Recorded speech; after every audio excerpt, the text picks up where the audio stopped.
आज हम आपको बताने वाले हैं प्रेजेंट टेंस के बारे में। प्रेजेंट टेंस भी 4 टाइप्स के होते हैं, जैसे कि मैंने पहले बताया था।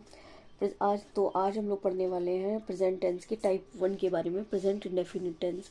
तो कैसे पहचानेंगे हम लोग कि कौन सा टेंस प्रेजेंट इंडेफिनिट टेंस है। तो उसके लिए मैंने पहले से ही लिख दिया है, सो दैट हमारा ज़्यादा टाइम वेस्ट ना हो।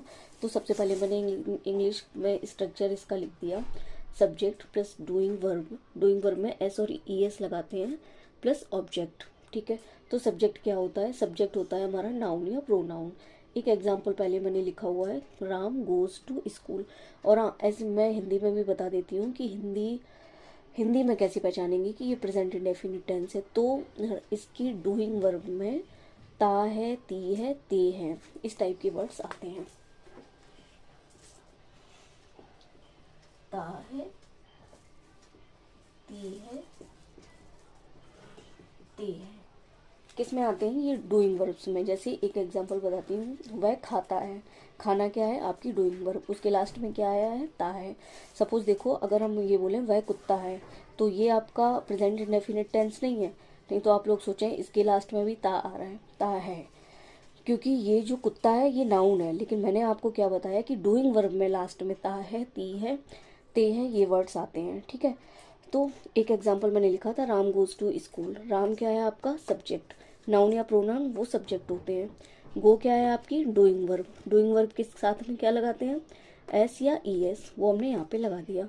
टू स्कूल बाद बचा हुआ जो टेंस होता है वो ऑब्जेक्ट होता है। ठीक है, अब बात करते हैं कि किस डूइंग वर्ब में एस ई एस लगाते हैं और किस में नहीं लगाते हैं। तो वो डिपेंड करता है आपके सब्जेक्ट पे। जब सब्जेक्ट आपका सिंगुलर होगा, सिंगुलर मतलब ही, सी, इट, किसी का नेम या फिर सिंगुलर नाम, जैसे चिड़िया उड़ती है, चिड़िया कैसी है? सिंगुलर। तो उसकी डूइंग वर्ब में क्या लगेगा? एस और ई एस लगेगा, अदरवाइज नहीं लगेगा।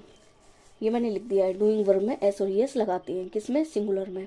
अब प्लूरल में, जैसे आई, यू, वी, दे या फिर प्लूरल्स हों, तो उसकी डूइंग वर्ब में एस और ई एस नहीं लगाते हैं।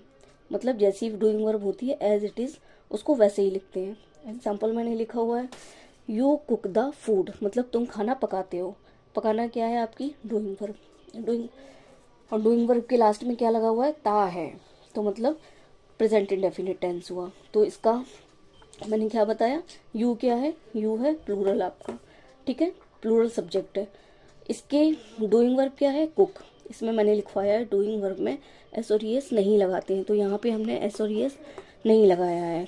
प्लस ऑब्जेक्ट द फूड, तो ये बन गया यू कुक द फूड।